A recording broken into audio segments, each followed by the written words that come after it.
You're listening in on an animated discussion about Batman the Animated Series with two experts in their fields. I'm Joshua Unruh, superhero scholar. And I'm Caleb Masters, your friendly neighborhood film critic extraordinaire from thecinematropolis.com. And today's topic is Season 1, Episode 20 and 21. That's right, a two-parter, Feet of Clay.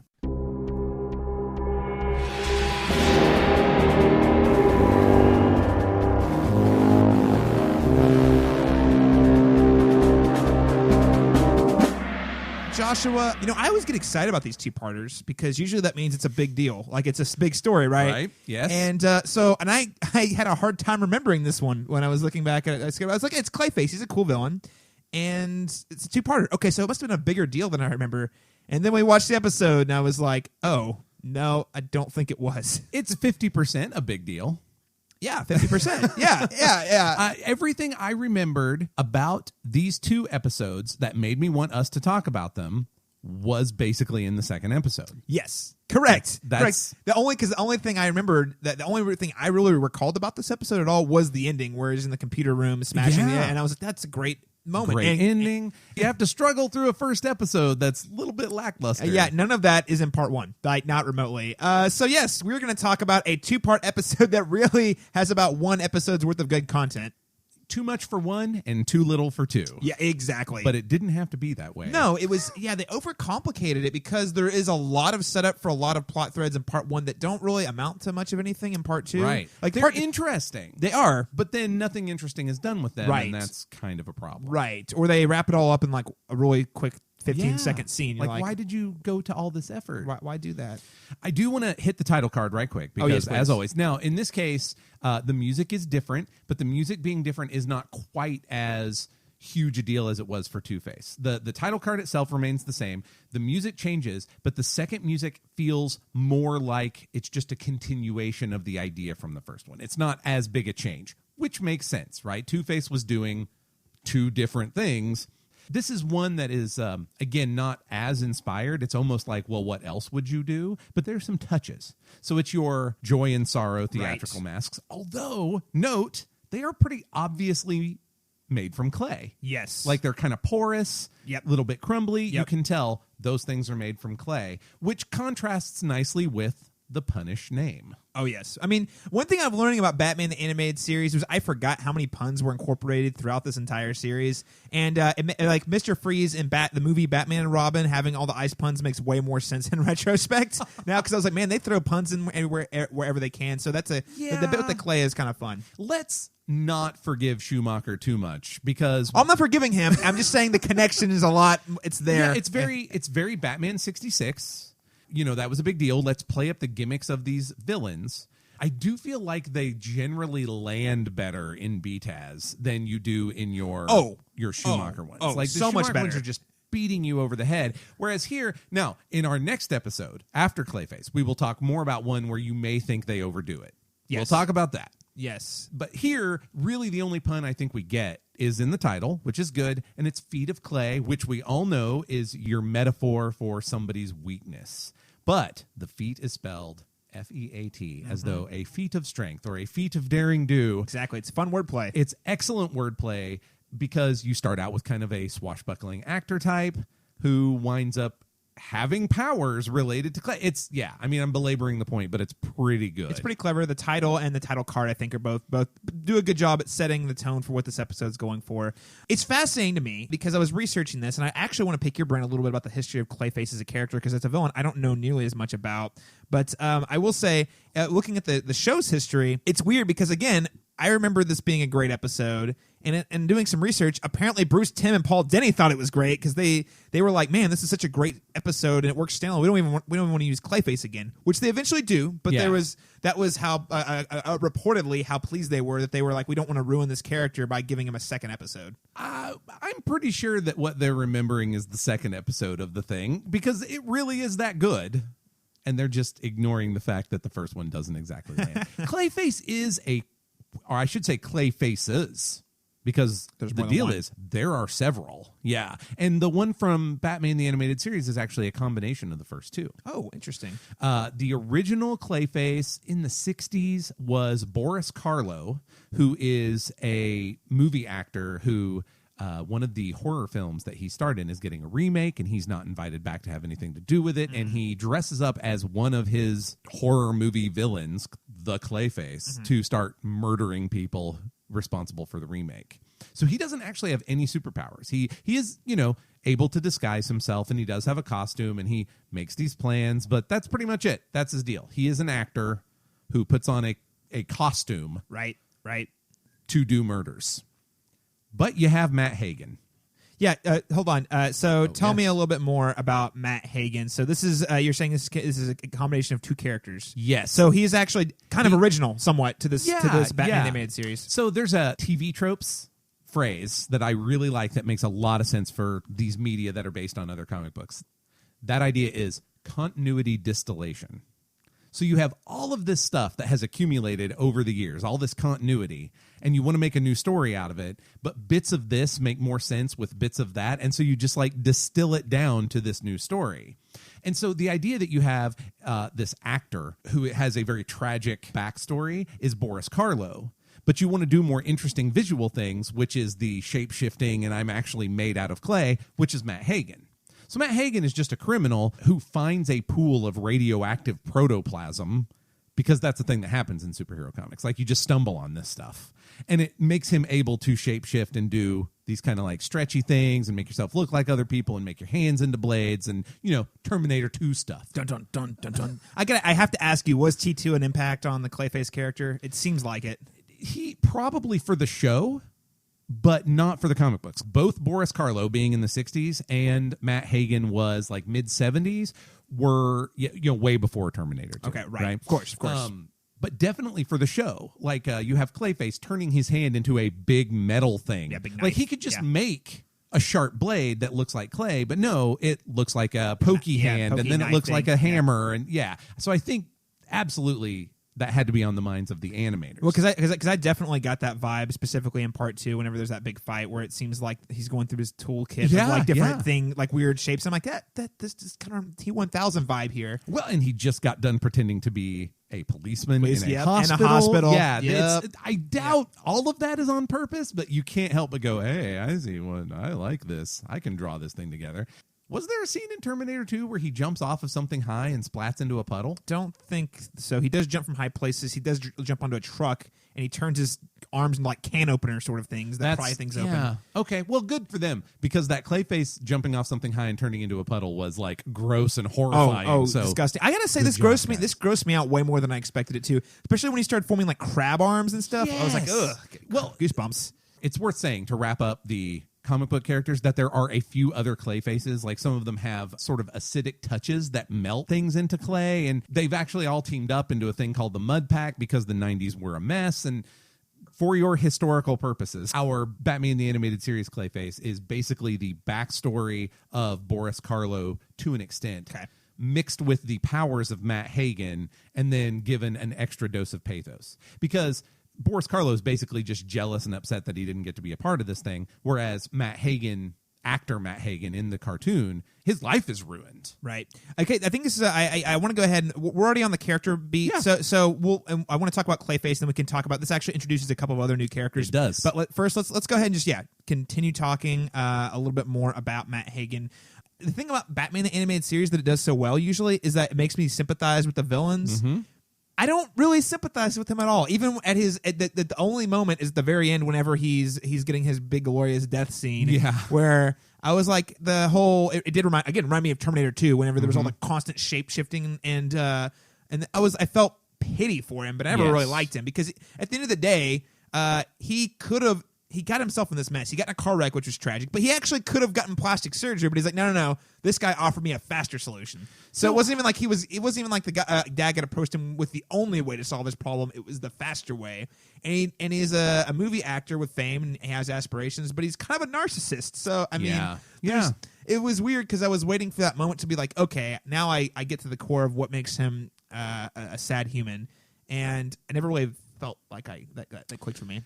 I think they leave it more ambiguous than they ought to, that they weren't going to be able to rebuild his face, and so Daggett was the only way through. No. He says though he could have gotten plastic surgery. I mean, his friend says that, And that's what I mean. It's a little fair ambiguous. point. Like I'm sitting there going, what do you want me to think about this guy? Right? Because they don't go to a lot of effort in the rest of the thing to make him particularly sympathetic. They talk about how Renew You is addictive, but it's also very painful, and so I feel for him. Yes, yeah, okay. I feel for him as a series of bad decisions that led. Well, to here's the point. thing. Again, he did as an actor. He experienced the worst thing that could possibly happen, which is you get in an accident that damages your face, so you can't act anymore unless you get some sort of reconstructive surgery. For whatever reason, he either didn't think it was fast enough or didn't think it could solve the problem. And then Daggett comes to him with the solution. Yeah, that's predatory, and from Daggett, because Daggett's still really the big he's a bad guy. He's the real bad guy here.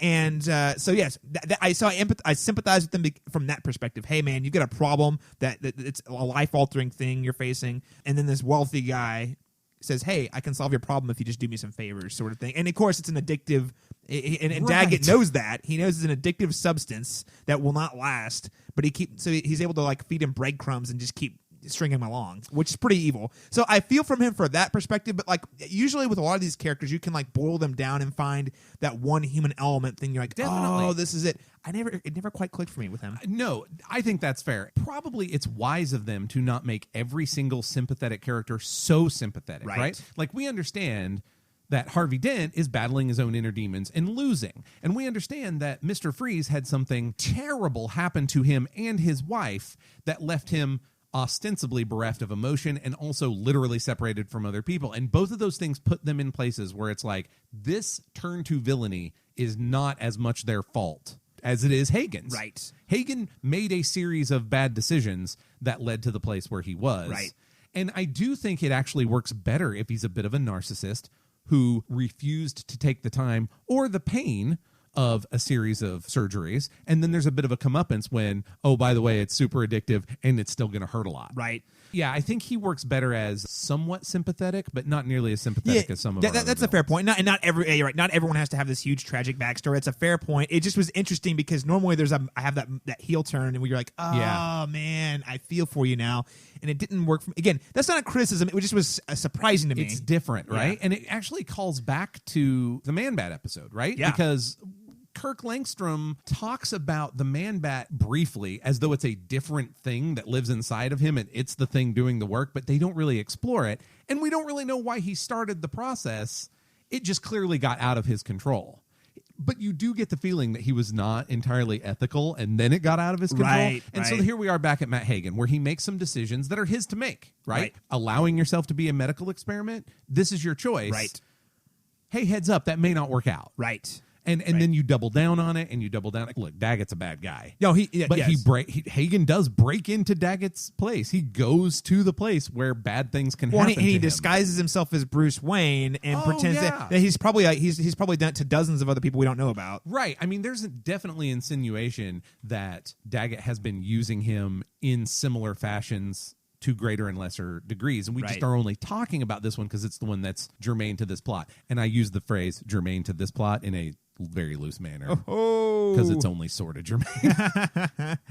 Maybe we'll come back to Matt Hagen now. I think we've got a pretty good idea of who Clayface is. Yeah. But what about Roland Daggett? This is a character. He is the rich, wealthy industrialist who apparently is a rival to Bruce Wayne and wants to take over Wayne Enterprises. Yeah.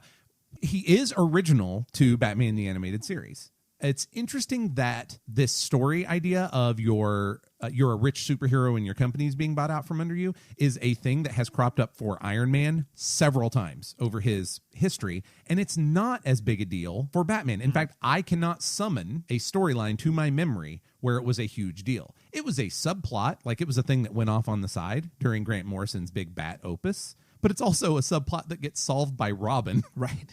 Which is fine. I mean, that demonstrates, his competency. It does a good job, but it's not a huge deal. Whereas it has been, S.H.I.E.L.D. has tried to take over Stark International. Stain has tried to take over Stark International. Hammer has tried to take over Stark International. Right. Fujikawa has tried to take over Stark International. Like, it's a recurring thing. And it's just not for Wayne Enterprises. Right. Well, it's interesting. So it's cool to introduce that guy. Right. So that you can go to that well when you need him. Right. Actually, this is an ongoing subplot of his. Yeah. That's one thing. It's so funny how episodic these are. I forget how many of these there are. Like light subplots that carry over. The Rupert Thorne's a good one. Yeah. In our next episode, we'll talk about Clock King, and it ties all into the Mayor Hamilton Hill. That's an ongoing the city subplot. Politics just keep coming up. Right. Yeah.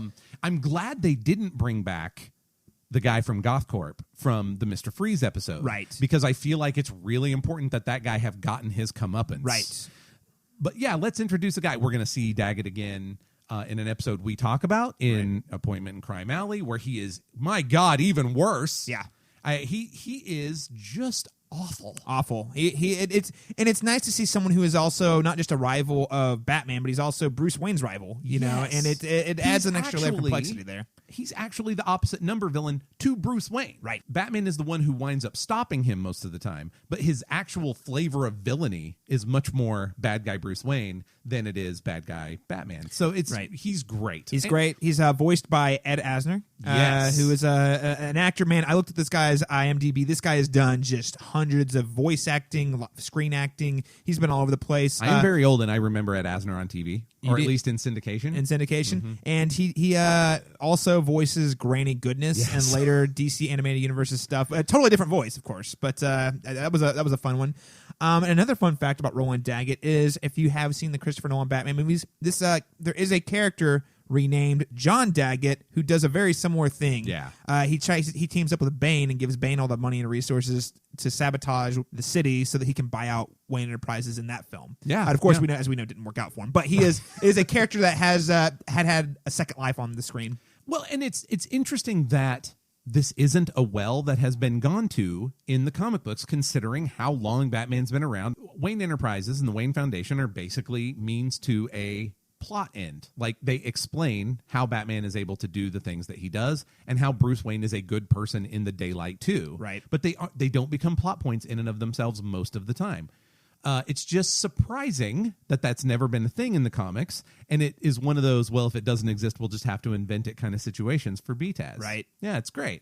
I love what they're doing in there, though, because it grounds it grounds the villainy in real world politics and real world situations so much better than we get with a lot of supervillains in other series, and it makes sense because it's Batman, not Superman. All of these guys are created from very real problems that cities actually deal with. True.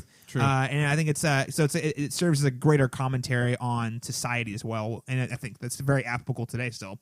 The most notable henchman we have of Roland Daggett's, other than Hagen, is Germs, who is notably afraid of diseases of all sorts. It's a pretty reasonable phobia, I feel.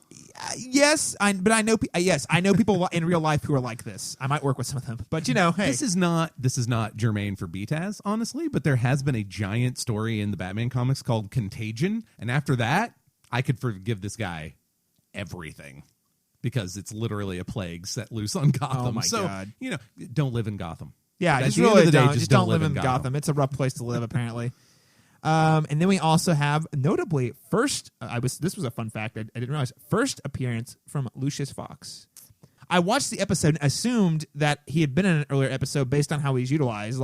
He's just dropped in. He's dropped in. Of course, this is this guy. Yeah, it's Lucius Fox. We all know who he is. I'm like, so I just assumed, we've already met him in another episode. No, first appearance, and he's in a really weird role here. I guess we're supposed to just know he's Bruce Wayne's friend, and then he pulls up in a Wayne Enterprises car, and he's got stuff that he could have given to Bruce at the office. And I mean, I think we get everything we need to know for his role in this story right away. Yes. But there's nothing to suggest the kind of illustrious role he has in the larger Batman mythos. Right. I mean, and honestly, other than some sporadic appearances on BTAS, I'm not sure we actually get a lot of Lucius in other media that reflects the comics until Nolan's stuff. Yeah. And I do feel like my understanding is that Nolan did play that character up quite a bit. That's basically the job he had in the comic books too. Like, somebody asked how is Bruce Wayne able to run this company, and the answer is he doesn't as much. Yeah, Lucius Fox. Yeah. I mean, it's a handy job, and he is really very cool and important in Batman Incorporated. You see Lucius Fox being responsible for bat robots that are cheaper than a sedan, so you can have a Batman in every home and stuff like that. But you just slot him in as the guy from The Office, right? And you don't get a lot of that in this episode, right? I mean, it's fitting that he would be in this story because of the whole corporate takeover thing, but Just a very weird way to introduce. I mean, like basically non-introduction. It's a non-introduction to one of the dead ends in the plot. Yes, correct. The takeover of Wayne Enterprises goes nowhere. Right. That's the thing. It's drummed up so much in the first part, and in the second part, it's just kind of gone, baby, gone. It's just dropped. It's really weird because that was one of the things that part one has a lot of fascinating ideas. The whole corporate takeover, the idea that Hagen can disguise himself as Bruce Wayne, and they frame Bruce Wayne for doing this to Lucius. That's all really cool. It's really interesting. What if your secret identity gets in the way of you solving the crime that your secret identity is accused of? Right. That is a useful well that gets gone to for superhero stuff often. Only that's not what happens here? No, not really, because it doesn't actually impact his ability to solve the case. Not really. In fact, I made a little fun list of all the threads in the first episode, just real quick. And then we can talk about how only 2 or 3 of them actually come together in the second one. Yep. And it's just real fast. We got an angry actor, a concerned friend, Fox's betrayal, Wayne in jail, corporate espionage, idiosyncratic henchman, and revenge. That sounds about right. It's a lot for basically henchmen and revenge. Basic, angry actor is Clayface, right? Don't get me wrong, but I mean, he's shifted as a character at that point, right? I mean, his whole backstory stops being impactful, is what I mean. Right. So, can I just throw this out there? Was his buddy? Was he gay? Is Paul Hagen gay? Am I reading into that? Because they lived in the same house, they could just be roommates. I don't know. That's me. I don't honestly know. I don't want to read into that. I just was like, it was something that was weird. The way his friend who he's living with very much had a lot of affection for him, and I don't know if it was a friendship or... Well, this is another thing that gets dropped, right? Like, I would love it to just be very close friends, because we get almost as few healthy homosexual male relationships as we do healthy male friendships. Right. Like, these are both very difficult to find in fiction. Right. And so I could go either way. Right. Honestly, at this point, having spent some time hearing about J.K. Rowling this week and things like that, I would prefer, if it's going to be a homosexual relationship, that you make it 100% on-screen textual. Well, in 1992, that's not going to happen. Sure. Yes. I mean, it's fair to look at the context. But talking about me now, if that's what it's going to be, make it that thing. And if it's not, then I can also point out that this is an example of a healthy male friendship. Although I don't know that we could use that phrase here either, because it's pretty one-sided. But right, yes, obviously. No, textually, so I don't think so. Okay. And I don't think comic book wise you have that either, because that's not the Matt Hagen character, right? Matt Hagen in the comics is a hood. Boris Karloff is a solo murderer. He doesn't have a team, right, or a sidekick, or he works whatever. alone. Yeah, so I think that's purely conjured for this episode. So I guess we'd go with one-sided toxic friendship, right? Or subtextual toxic it's not love important. affair. It's one thing. Is specifically the second watching. I was like, he's very more affectionate than you normally see. He's very worried about Matt, which is also kind of sad. When you raised a great point about healthy male relationships and friendships, it is kind of sad that my first reaction is, oh, he's really over the top nice to his friend. That I would assume, there's a homosexual relationship. I don't know. It just was something I no, that's question. not shade for you. It's a thing. Here, I'm ruining everything for you now, listeners. Once you notice how few healthy male friendships there are, it will be all the time where you're just like, why? I mean, I think that you get this for female friendships also. They also have to be super catty and all that stuff. It's just weird that we can't have two guys who are very close friends without there being homosexual undertones. Just be friends, guys. Right. Anyway, that's not for you, and that's not for this script. It's just, that's a thing that's hard to come by. It was a weird question I had, but yeah. So part one, and then there are actually 2 cronies. Remind me of the second crony, not Germs. So we have Belle, who listens to the police radio, and we have Germs, who's afraid of getting sick. I'll say 2 things about these guys. 1, we could have done with just one of them. Yeah, fair. But 2, an observation that you were very entertained by when I texted you and said, well, this is what happens when Gotham's theatricality infects even low-level hoods. Yes, I thought that was great. That was great. They could have just put Hagen in a car, driven him out to the country, and put 2 pills in his brain.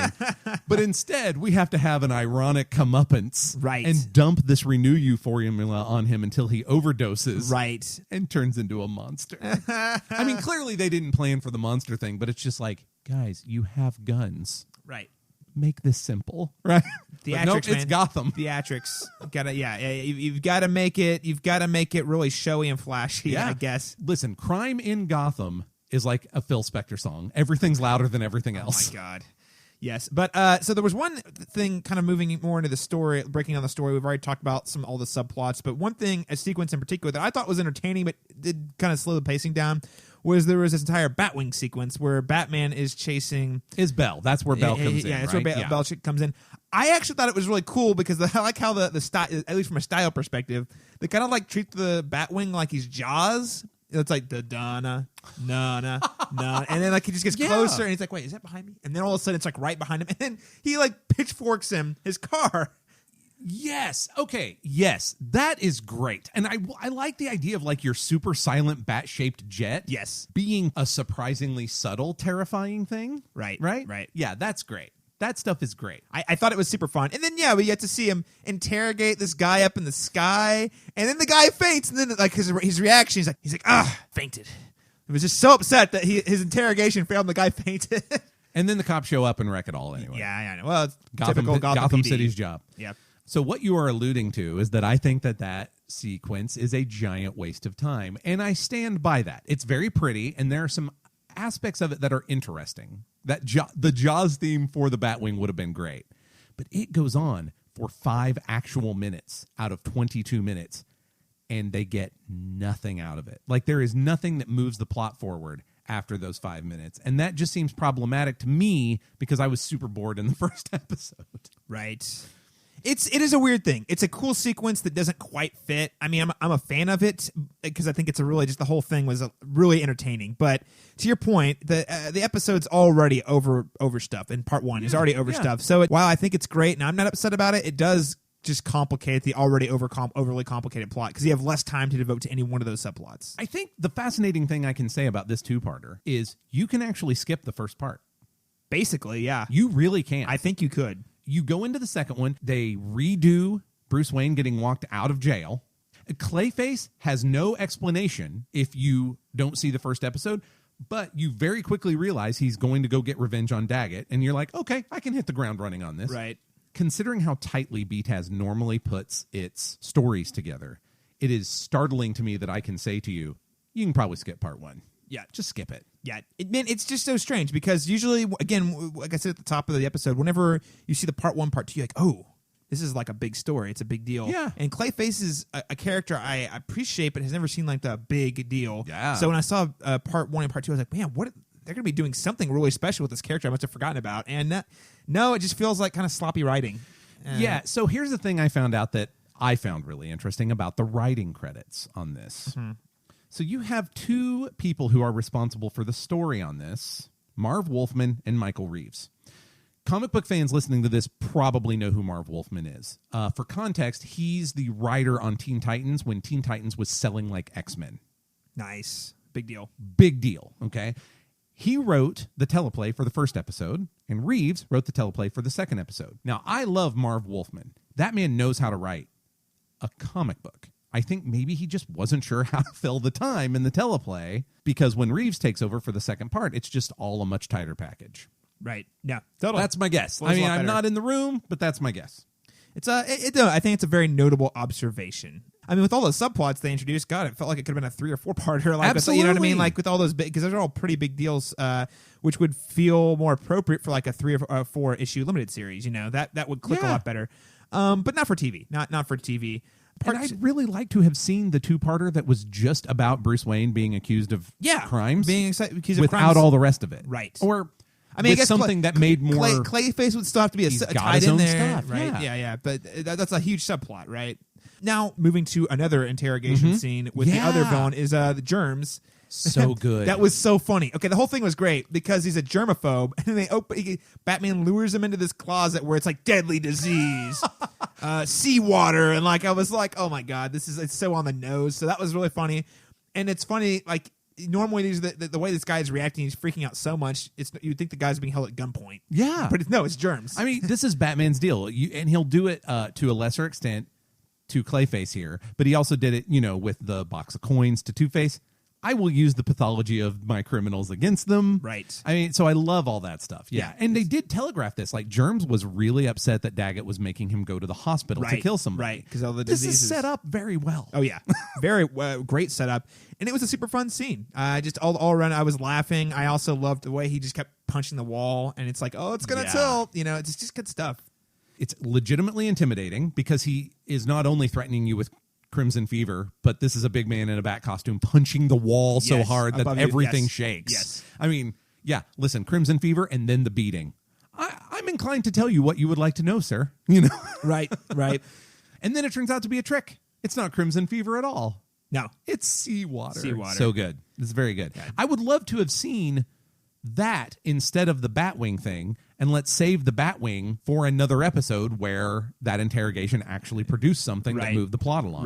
Right. Yeah, it's a weird inclusion, but I think that's on the flip side of it, I think that's a good use of a Batman interrogation scene. Yeah, definitely. Now let's go ahead and move it, kind of start heading in towards the end of the episode, because the ending sequence here was actually one of the things that worked really well for me. Definitely. Basically, he's fighting Clayface on the roof. We've got all those cool transformations, so we got a cool fight scene there, but also when he puts his face up on all the TV screens, again, using the psychology, if he wants to see his own face, he's like, oh, you don't have your face anymore, you're this big monster, but look at all these pictures of you in all these movies. It is obviously using that against him, but I really appreciate that this is a very compassionate Batman. Like, he has to handle this problem of this monster, but I think, you may disagree, so let's talk about it, but I feel like Batman is being very sincere when he's like, you can do all this again. Right. Look at this thing. Stop what you're doing now. Let me help you, and you can be this man again. I think that's sincere. I do too. Yeah. I mean, he's going to freak you out and take you in. You're going to jail, dude. Right. But I'm serious about this. You will get help afterwards. This is Daggett, not you. No. I think that's a good point. I think that there's some sincerity there. He wants to help his villain. We see that time and time again. He does, unless you're talking about the Joker. Like, he generally generally doesn't like. Generally wants to help the villains, especially when he realizes their circumstances they're caught in. Like, he is compassionate in those moments for sure. You also get fantastic animation, which I think is where you were actually headed before I got sidetracked by compassionate Batman. Yeah, so that's incredible. Where he sees his face changes into all the different forms he's morphed into. Again, call back to Terminator 2 right there. And that's so effective in the way the music combined with the changes, combined with the electrical flashes and everything, it all works really well. Very theatrical, which is perfect for that character. And it's a great little twist. It's a great little twist because you think, oh, something's got to be his weakness. I guess it's electricity. It seems kind of weird. Oh, no, it's not. It's all a lie. It's a show. It's a show. And even tells Batman, basically, man, I would have killed for a non-screen death like this. I mean, I want to say don't tease the world's greatest detective with that clue, except A, that's kind of Batman's villain's whole deal, and B, what's he going to do? Check for a pulse? You're a clay monster. Right. Well, and here's the thing about that actor. He wants someone to know. He wants someone to know that he gave a great performance. If no one else knows, he's kind of telling Batman. Yes, that's a good point. If Matt Hagen has a pathology, it is that narcissism. It is. He wants people to know I'm very good at this thing. Yes. Yeah, exactly. Yeah. Now, we get the animation telegraphed before, but I really like how instead of Clayface just morphing into these various things, it's almost like they erupt from the clay. So, like, the crab claw erupts from a clay arm, and then the clay arm just, like, joins the rest of him. And when he's same thing when he's turning his hand into the metal fork hand. And the other part of that big finale is that it looks painful, all of his transformations. And we forgot to mention, voiced by Ron Perlman. Yeah, holy crap! I almost forgot. He is killing it. Oh my god! I can't believe we overlooked that. Ron Perlman, like the Emmy award-winning Ron Perlman, Hellboy, Sons of Anarchy. Yeah. Ron Perlman is the voice of Clayface throughout all the DC animated universe. And he does a great job. I buy the anger, I buy the sadness, and at the end, I buy that he is in pain. And you also get it sold in the animation on Batman, because his reaction is horrified. He's like, "This is not what I intended. Like, I meant to beat you, but I didn't mean for this. This looks terrible." And he kind of gets beat. Yeah, everybody is killing it in that scene. Yes. So, I mean, all around, though, great performances, great. And I think the ending, it was moving. It was moving in a way. Because that's where you start to feel, like, as I mentioned earlier, where you feel pity for him. Of course, when you find out it's a performance, it puts a nice little sweet twist on it. But like in the moment, you're like, oh man, I just feel sorry. He can't control it anymore. He's lost control. Like he can't bring himself to become who he was before. And it's like you're like, oh, like, poor creature, sort of thing. You know what I mean? Yeah, Absolutely. It's very effective. Which then, when it ends on the maniacal laughter, I'm like, nope, that guy is gone. Oh yeah, he's crazy. He's great, and he's laughing at the pain of his best friend, who thinks he's dead. Right. Matt Hagen is not a good guy if he ever was. I know. Whatever goodness Matt Hagen had, Daggett has stolen from him. I think he's always been a raging narcissist, so he doesn't care. Yeah, probably. Yeah. But I also like giving Daggett a little bit of soul-crushing evil along with just capitalist greed. Oh, well, anytime Daggett's pretty bad. Oh, Daggett's the real villain. Yes. I just want to reiterate, Yes. I think Daggett's the real villain here. Clayface is that is the real villain using his narcissism as a weapon. To weaponize him, basically. So Joshua, I don't have much more to say on the episode. We just want to kind of talk about like how do you feel about it overall? Would you recommend people go back and watch this one? 100% recommend episode 2. But part 1, you can just skip it. I think you can just skip it. I take it back. You can watch the cool 5 minutes of the Batwing stuff, and then go get the actual plot in episode 2. What do you think? I mean, I think you just go watch the Previously on Batman and watch part 2 because it tells you everything you need to know. You really liked the Batwing, and I liked the Batwing too. I just wanted it to matter. I mean, I do really like it. It's worth watching. I mean, it's worth watching. I just watched the episode. It's 20 minutes. It's not going to kill you, but it's definitely like you watch it. For me, you watch it for the little Batwing sequence and not really the rest of the plot. Yeah, it's true. You watch the missed opportunities fly by you from the cockpit of the Batwing. Oh, man. That's what you do. Cool. Well, Joshua, before we wrap up today's show, what do you have any other media recommendations? Some other stuff? Books, movies, comic books, TV shows? I do. So, and I'm going to be general because you have options here. So remember that Basil Karloff is the original Clayface, and his name is actually a mix of Boris Karloff and Basil Rathbone. Right. Like they're pulling from these two guys. Funny. It's really great.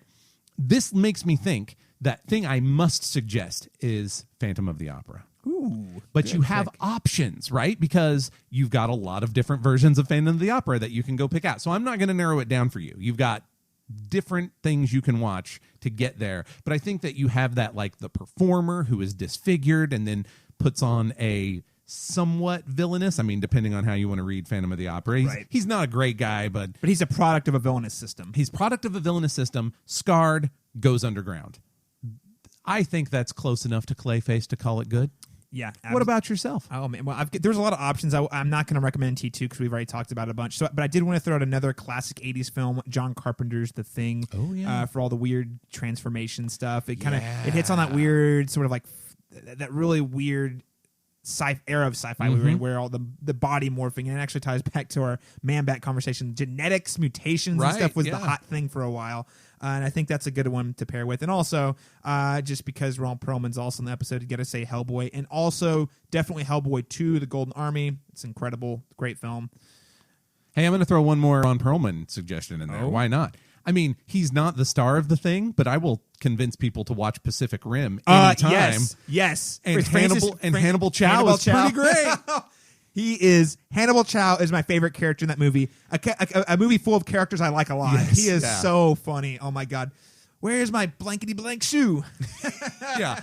So okay. So just whatever Ron Perlman is in. If he's in it, watch it. Just go ahead. Yeah. Well, that about wraps it up for this animated discussion. Caleb, where can people go to continue the conversation with you? Well, I'm the editor-in-chief over at thecinematropolis.com. It's a website dedicated to really deep dive analysis of films, kind of like in the same way we're breaking down each episode of B-Tast. We do this with all sorts of movies. So if you like the sort of thing we're doing here, I hope you'll head on over to thecinematropolis.com. And of course, where you can read essays from myself, a lot of contributors, including Joshua Unruh here, who has written some great superhero pieces. And also, we've gotten Smoking the Bandit, some old films too, some great A essays there. You can also find me on Twitter tweeting about movies and TV and video games and all sorts of other pop culture on Twitter at C Masters Talk. Again, that's letter C Masters Talk. Joshua, how about you? I'm also most active on Twitter, where you can find me easily enough as at Joshua Unruh.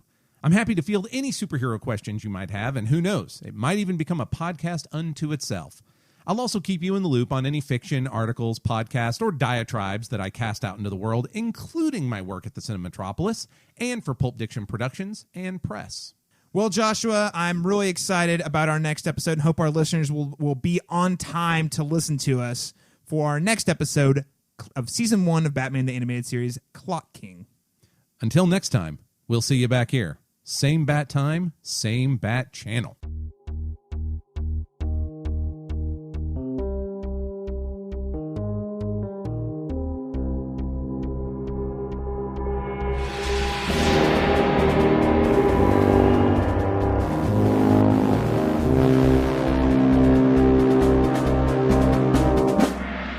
Animated Discussion is a Pulp Diction Productions program and is 100% supported by listeners like you. To find out how you can keep this and our other shows in production, check out patreon.com/pulpdictionproductions. And if you can't support us financially, please leave us a rating and review on iTunes. It's the best way to help others discover the show. Keep up with Pulp Diction news by following @Joshua Unruh on Twitter, or find us at facebook.com/pulpdictionproductions.